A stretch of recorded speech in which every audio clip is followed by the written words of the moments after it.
hello, and welcome. I am so glad you are here with me today. Whether you are listening at home, at work, or on the go, I'm just always thankful that you want to spend a few minutes and sharing these conversations with me. So happy March. I cannot believe we are 3 months into the year, almost an entire quarter of the year already gone by, and it just seems to keep going faster. And there's a lot of activities this month, whether your children are enjoying spring break, or there's birthdays, like in my family, my son and my mom both have birthdays this month. St. Patrick's Day is this month. And if you're a sports fan, March Madness is a huge deal. So I hope you're taking some time to also, enjoy some different things, different activities, and not stay too busy. Take some time to slow down as well and just enjoy those around you. And that's kind of where I want to take this month's topic. It's a little bit of a continuation from last month around, the month of love, but then the self-love aspect.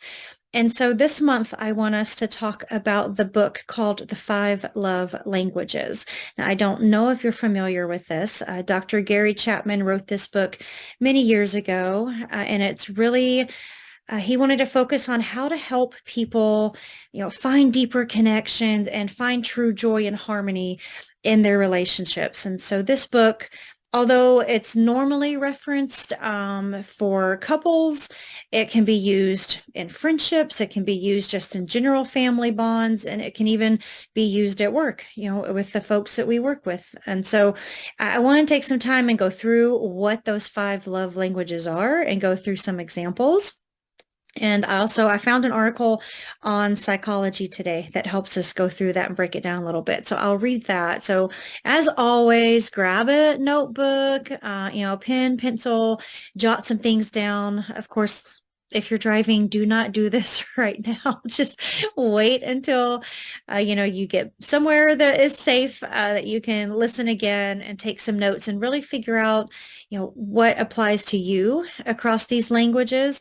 And if you do have the book, or if you want to buy the book, it actually has a little test in the back of it. So you can answer some questions, and it's really a good self-reflection survey on exactly what do you need. And then if you give it to someone else, whether it's, your partner or a friend or someone at work that you really want to connect with, it's just understanding what that other person needs and how you can best connect with each other and have deeper communications. So we will get into it. So the book, so this is what Dr. Chapman said about his book. It's quite simple.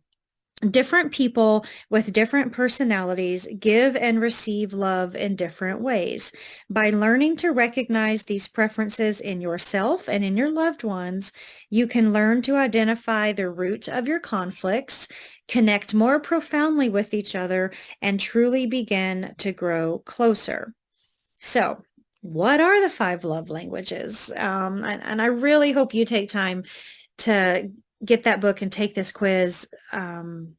Or you can find it online, actually. I'm sure you can just Google the five love languages test or quiz, and the questions will be out there. But okay, so the five languages that I'll let you know what they are, and then we'll go through some examples. The first one is words of affirmation, saying supportive things to someone else. Number two is acts of service. That is just doing helpful things for someone. The third one is receiving gifts.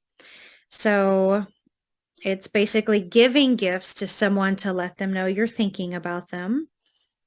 The fourth one is quality time, which is just spending meaningful time with someone else.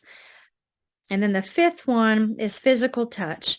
And that's being close to, and just having a true physical connection to someone. So each of us is different in the ways that we want to receive love and the way we truly feel happy and connected to others.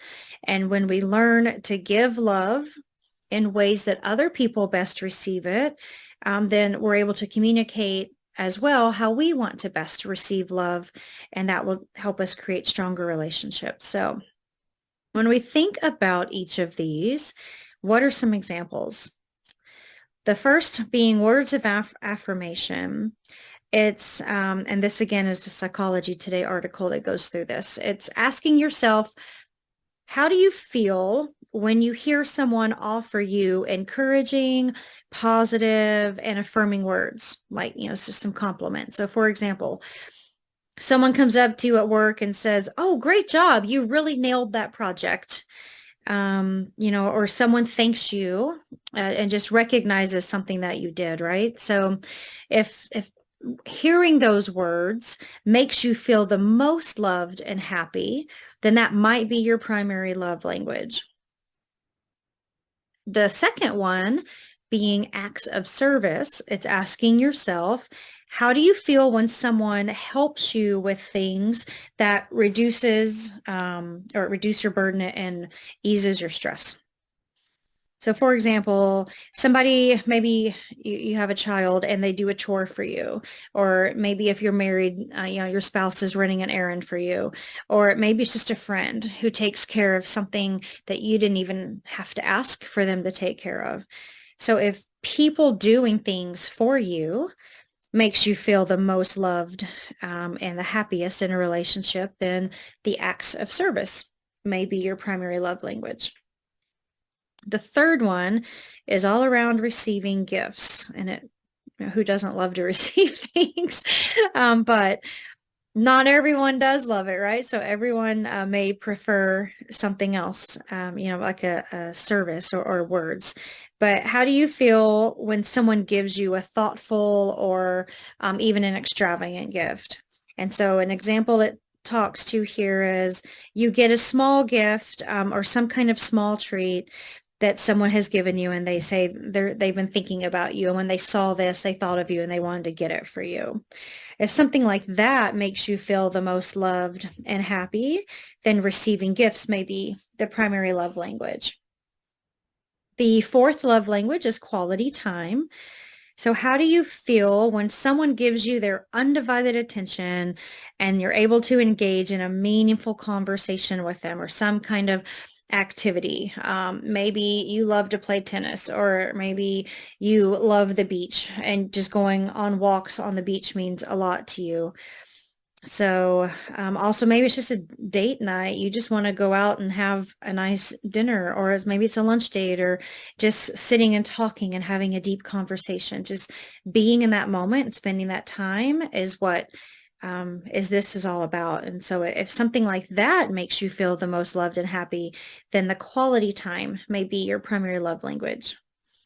And the fifth language is the physical touch. So how do you feel when someone shows you affection through touch? I mean, this could simply be just holding hands, sitting close to one another, someone has their hand on your knee. It could be, a little bit more physical with hugging and kissing and things. But just being there together and knowing that someone physically is with you, if that makes you feel the most loved and happy, then that physical touch may be your primary love language. So this article basically sums up how to use love languages in your relationships. If you want to build healthy relationships, you have to work at it. You have to be able to communicate and tell other people what it is that makes you feel loved. But then you also have to listen to them and ask them, what do they need to feel that happy and that loved? And then you have to be able to give that to them in the best way they can receive it. So you may not have the same language. I know I mean, for me, it definitely is just the tasks and the acts of service and getting things done. I don't want to come into a house after work and feel like everything falls on me, to take care of everything around the house. And but my husband, he would rather hear the words and the compliments, right? So when he does an act of service, it greatly helps me, but he's hopeful that I will in return tell him thank you and tell him how much it meant to me. So it's just understanding that about each other. And again, you can use this with your children. You can use this with your friendships, just with coworkers, with parents, grandparents, aunts, uncles, anyone in your family. It doesn't necessarily have to be used, in a true partner marriage type relationship, but wanted to touch on that today and encourage you to really think through what you need, what makes you feel loved and happy, where you find that true joy in connecting with others, and encourage you to just have the conversation. So that's really my challenge to you over the next 30 days is find someone to review the 5 love languages with, both of you, and then have a conversation around it and, be able to reflect and say, maybe you have a primary and a strong secondary language. You don't have to just have one, but at least identify what at least the top one is, possibly to have the other person do the same, and then have a conversation around it, and then start putting that into practice and just see what happens over the next 30 days. Just you'll be able to tell that someone's really working hard, to communicate with you and really working hard to give you the love and the joy in the way that you've told them, this is how I best receive things. So feel free to comment and message me. I'd love to know how things go for you, and what it is that you discovered about yourself and about each other, and how that's helping you be stronger and closer connected. So until the next time, I will leave you with that. And I wish you all the best. So take care, and may God bless you.